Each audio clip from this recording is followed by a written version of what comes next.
Oh, we've got Stone, who's going to be discussing a couple of Blu-ray releases with us, right? Yes, yes. And I was going to say real quick that I passed on Sucker Punch at the time. I will give it a chance now. I promise you, Jamie. Thank you for the review. Okay. Yes, I got two Blu-ray releases to review, one short, one a tad longer. Now, as many know from several podcasts ago, that I served in the Navy for 8 years. And one movie that was seen quite frequently on ships was, in fact, the Robert Altman movie Popeye from 1980, starring Robin Williams as the sailor man with the spinach can, and Shelley Duvall as his sweetheart Olive Oil. And it was a movie that, let's just say that it's considered a bomb. It's like considered this horrible failure when in reality, it made 60 million on a $20 million budget, but it was released by distributed by two studios. Paramount merged with Walt Disney to release the picture, and I saw it on television. I've always enjoyed it, and I've always felt that it captures the spirit of the old comic strips and cartoons very, very well. I mean, it was made to celebrate the 50th anniversary of Popeye as a character, and but it's always been considered like this ugly, horrible failure. You know, a lot of people did not like the music in it, felt that they were very simple songs, very repetitive. Actually, I think they're perfectly in line with the songs that were in those old cartoons. To be very honest, and Robin Williams, I think this is one of his very, very hilarious interpretation of the Popeye character, combined with his accent. He keeps his right eye shut the entire time. He keeps it shut the entire time. The prosthetics on his arms, which are very huge, they look very, very convincing. And and I will be perfectly honest with you, I am a massive Shelley Duvall fan. I mean, her work with Robert Altman, I think, is terrific. I mean, she deservedly won Best Actress at Cannes for a '77 film called Three Women, which I recommend. And and all throughout the '70s, you know, she had worked with Altman. And then in 1980, she made two high-profile movies. Um, I will say that I do prefer Popeye for the simple reason, and I know that some people are not going to like hearing this, but look, it's the truth. I prefer to see a movie with Shelley Duvall where she wasn't abused by the director. Sorry to say, but that's just the truth. But Shelley Duvall, the interesting thing is that while she was making Popeye, she, in her spare time, she read this giant book of fairy tales, and this ended up being this 1980s cable show called Fairy Tale Theater with massive stars of the day who took lower pay cuts, and Very that's bad. where I remember uh, the golden ball and the princess and the pea, and I remember them all. I watched them very one religiously. wonderful, wonderful cult show that deserves a lot more attention, especially now. I mean, just real quick, one of my favorite episodes is the Rapunzel episode where Shelley Duvall plays Rapunzel and Jeff Bridges plays the prince. And Shelley Duvall just looks down at him and says, "What exactly is a man?" And Jeff Bridges just looks down. "Let down your hair. When I climb up, you'll find out." So anyway, I just had to share that real quick. But Popeye, you know, it has its cult audience. This is not the 3 hour cut, the infamous 3 hour cut, which is supposedly remained in the vaults all this time. However, it does have a few brand new bonus features. It has Return to Sweet Haven, a look back with Robin and the Altmans. Robin Williams is interviewed.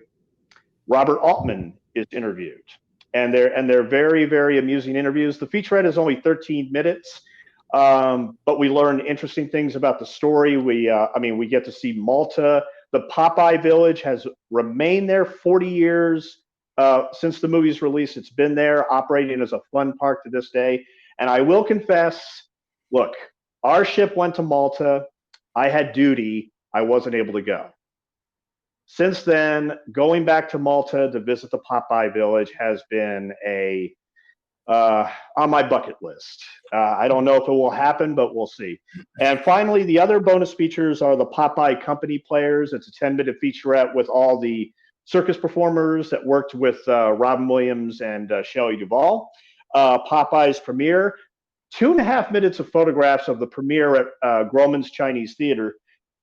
Big stars of the day come out to see the movie. The one that caught my eye, though, was Dennis Christopher in a Fade to Black t-shirt.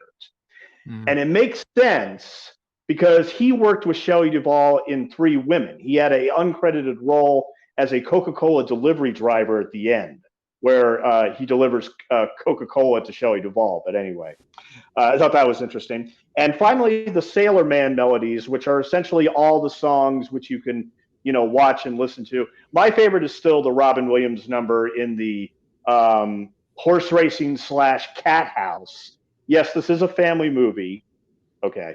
But I am what I am. I'm Popeye the Sailor Man, and the spinach and everything, and Bluto, played by Paul L. Smith from Midnight Express. It's just, I think it's a very underrated movie. I think that it wasn't given a fair shake when it came out. And, look, it's under $10. It's perfect for the whole family. Highly recommend you pick it up. Now, but the second Blu-ray review is the one that I really hope I don't get a heart attack during this review, because this blew me away in so many levels. Okay. A man by the name of Rene Daalder, who is a Dutch native. He came from Holland. He was known in the 70s as the Quincy Jones of Europe. He was this massive record producer. Big deal. And he wanted to make a movie. He wrote and directed this movie called Massacre at Central High, which came out in 1976. And actually, for a better view of the slipcover by this steelbook from Synopsis Films, that is the cover right there of Massacre at Central High. And real quick, I will explain what the story is. Imagine a high school. It could be anywhere in America. Just imagine a high school where there's no adults, there's no teachers, there's no custodians, no principal. A new student arrives at the school and discovers that the school is essentially being run by a quartet of bullies, like brutal bullies that run the school with an iron fist. They have a student lounge. When the new student goes there to meet up with his old buddy, his buddy tells him, "Hey, you better check this place out, man. It's like a fucking country club." And but the new student, who's a runner, he has a past. He's not comfortable with how these bullies are treating all the students in such ultra-violent and horrible ways. I mean, like they smash up a guy's car just for and giggles. And when the new student, David, tries to help the kid by fixing his car, the bullies are not happy about that, so they decide to go where he is, the car, and they decide to get back at him while he's under the car fixing the car. The bullies decide to give him one last chance to straighten out. He says, no, I'm not going to leave you alone unless you leave them alone. Kicks the car, smashes his knee. So this man who had this kid who had loved running, it was like his channel for anger. He can't run anymore. He's now walking around with a limp, like Flyboy at the end of Dawn of the Dead. Okay, and he decides he's had enough. He kills all the bullies one by one. Dead. Kills all the bullies. But this has a very odd reaction on the student body, and power shifts begin to emerge where other kids decide to take over the reins of the bullies before. The ones that were picked on and abused before, they now have the power, and they make things even worse. Now, it premiered in drive-ins. It was released as an exploitation movie. Yes, another one of those that I believe is misunderstood. But it became this massive cult hit because a lot of critics, Siskel and Ebert at the time, they said, wow, this is not a slasher movie as it looks on first glance. Although, if it is a slasher movie, you could say it's a slasher movie for educators. Because essentially what this is a variation on George Orwell, Animal Farm, 1984, very, very influential books in the 20th century literature. And like I said, it has all the exploitation elements. It has sex, it has violence, it has nudity. Several of the stars, and here's the interesting thing, is that the guy that wrote and directed this, Renee Dalder, it's an 88-minute movie, but it has 13 principal characters. 13 principal characters. Let that sink in for a moment. Among the key players are Robert Carradine, the star of Revenge of the Nerds, Andrew Stevens, the son of film star Stella Stevens, Kimberly Beck, the star of Friday the 13th, The Final Chapter, who I will say does get nude, and considering Renee Dalder is a protege of Russ Meyer, she could easily fit into many of those Russ Meyer movies as well. So she's right at home. But, it became this critical favorite among elite critics and, critics like Siskel and Ebert and the New York Times and everything. In this booklet that is along with the synopsis release. Now, let me also say that this synopsis steelbook, it was announced 6 years ago. I will get into a minute why it took so long, but I just want to read this quote, this clip from the booklet that they put out. It took a few years for critics to start appreciating Massacre, and this began thanks to New York's Thalia Revival House, where owner Richard Schwartz had begun booking what he called shelved films. He gave Massacre a weekend run on December 5th to 6th, 1980, double billed with John Landis' Schlock. And the New York Times' Vincent Canby praised Massacre in his opening day review, though he got Dalder's gender wrong. Quote, "Not open to question is the talent, authority, and discipline that makes this movie work against all odds. Without the fancy pretensions and financial resources of Walter Hill's The Warriors, Miss Dalder succeeds in creating a credible teenage universe that functions entirely on its own. Canby's gaffe was corrected by critic Amy Tobin when she gave it a positive and very political analysis in the Soho Weekly News several days later. The movie was also cited by Roger Ebert and Gene Siskel in their second Guilty Pleasures episode of Sneak Previews in 1981, alongside Paul Bartel's Private Parts and Dennis Sanders' Invasion of the Bee-Girls. Ebert described Massacre as a, quote, very good movie and an intelligent and uncompromising allegory about the psychology of violence. And this ends with this important point, and I want to read this. Sadly, Renee Dalder, the writer and director of Massacre at Central High, is no longer around to enjoy this new showcase. Just as these notes were being finalized, word came down that he had died on December 31st, 2019, from Parkinson's Alzheimer's disease at age 75. This essay and this Blu-ray are dedicated to Dalder, a filmmaker who always took whatever project he worked on that extra step forward and earned the honorific of a cinematic visionary. This essay was written by Michael Gingold, wrote the essay. He spent 28 years with Fangoria magazine and its website as an editor and writer, and is part of its current revival. He also contributes to Rue Morgue, Scream, and others, and is the author of Ad Nauseum and Ad Astra books, and the Fright Fest Guide to Monster Movies, and has directed video features and written liner notes for numerous Blu-rays. He still likes Massacre at Central High even better than the Texas Chainsaw Massacre. So this this steelbook took so long because the restoration on it got screwed up by 2 different companies, evidently.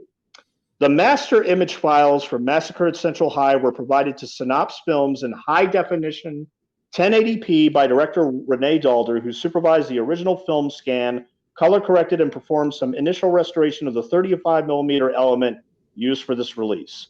The files did contain minor inconsistencies and very problematic baked-in restoration issues that Synopse Films had to correct before we felt comfortable releasing the film, including color shifting, unstable shots, and details of the original image vanishing from frame to frame. The delivered files were composed in the aspect ratio of 1.78, and Synopse Films had no access to the original uncorrected, unrestored full aperture film scan. For those of you lucky enough to have purchased our now out-of-print steelbook version of Dario Argento's Tanaber, the booklet inside that release describes a similar situation where we had to re-restore the film's images to the best of our ability to try and eliminate visible artifacts caused by misuse of computerized film restoration tools. While Massacre at Central High's image is by no means perfect, it is now much more pleasing to the eye than the originally delivered film transfer. It took 3 restoration companies, 2 of which were removed from the project for creating even more problems that they tried to solve, and quite a few years for us to be comfortable with the final product you now hold in your hands. One issue, which was determined to be the bubble of air trapped during the wet gate photographic printing process of the end credits sequence, could not be fully removed. That end credit sequence, by the way, is famous in a way because of the fact that a lot of critics have noted parallels, strong parallels, between Massacre at Central High and Michael Lehman's Heathers, which came out in 1989 and written by Daniel Waters. Now, Daniel Waters, who worked in a video store, claims he never saw it. He said he read about it in a book, but he said he never, ever saw Massacre at Central High when he wrote Heathers. I don't know if I fully believe him, but at the same time, I adore Heathers so much that I even got the steelbook of that from last year, courtesy of Lakeshore Entertainment. And I'm telling you right now, this is probably a quintessential double feature if there ever was one. Watch Massacre at Central High first, and then watch Heathers, and I promise you, your mind will be blown. I mean, I love movies that challenge me like that. And finally, last but not least, the extra features on the Blu-ray. There is a brand new feature documentary called Hell in the Hallways.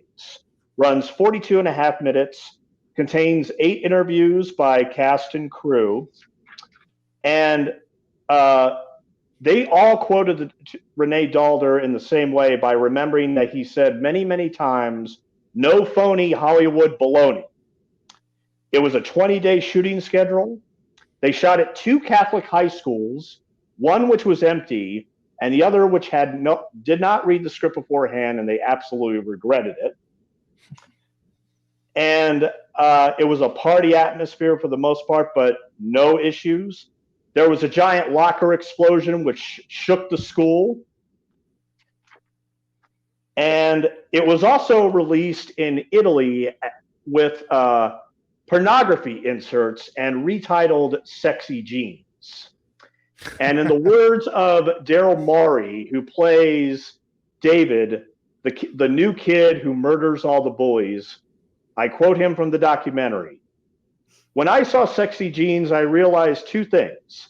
I was well endowed and I could speak Italian. So that documentary is.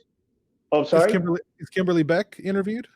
That's the one slight disappointment. Robert Carradine is interviewed. Daryl Morey is interviewed. Unfortunately, no, Kimberly Beck was not interviewed. But also the other cast members like Andrew Stevens, and it was produced by Heather Buckley and Michael Felcher of Red Shirt Pictures. Massive applause to them for this release that took, like I said, it took 6-7 years And when I saw the 4K, yes, excuse me, high definition 1080p remaster, scanned, transferred, and supervised by the director, it glowed. And this, you got to remember, this never got a physical media release. Aside from a VHS release by Gorgon Video, which I'm sure was very limited, this is Massacre at Central High's physical media debut. On Blu-ray. It is unbelievable. I had tears in my eyes when I saw this transfer, how good it is. Oh, and by the way, the sexy jeans, this is the image they use to sell that, but I was going to make that quick. But yeah, but it's not like that. This is not an exploitation movie. This is an allegory. It has exploitation elements, but it's actually, here again, if this is a slasher movie, it's a slasher movie for educators. And yes, I do believe educators need to see this movie. I was a victim of bullying myself, and despite the fact that I hold a master's degree in education, I don't teach in the public school system because I hate to say it, but I think the public school system almost condones it. I mean, and a movie like this, I think, would open so many eyes, and and I think, this is just one of the exceptional cult films that it's never gotten its due until now, and for a year full of great Blu-ray releases, Friday the 13th, Heroes, many others. This, I think, is the cream of the crop, in my opinion. It's available, like I said, from Synopse Films, 4,000 units, limited availability. If you're a fan of Heathers, I must implore you to get it. And finally, last but not least, I do think it's one of the great movies about teenagers, with teenagers, and it's shocking, but it's also extremely thoughtful as well. So that is my review of Massacre at Central High, and special thanks to Synopse Films after all they went through. Oh, finally, audio commentary. There is no audio commentary. There are audio interviews with the cast members laid over that, which I think is terrific. There's also trailer spots, radio spots. There is so much packed on this release. I wasn't even able to finish it all, but this is the ultimate release, I think, for one of the ultimate cult films. I've heard a lot about the movie. I've never seen it. I was excited to hear that it was finally coming out from Synapse until I saw the price tag. $45. Yeah, but I think it's worth it. Okay. Yeah, $45. According to the website,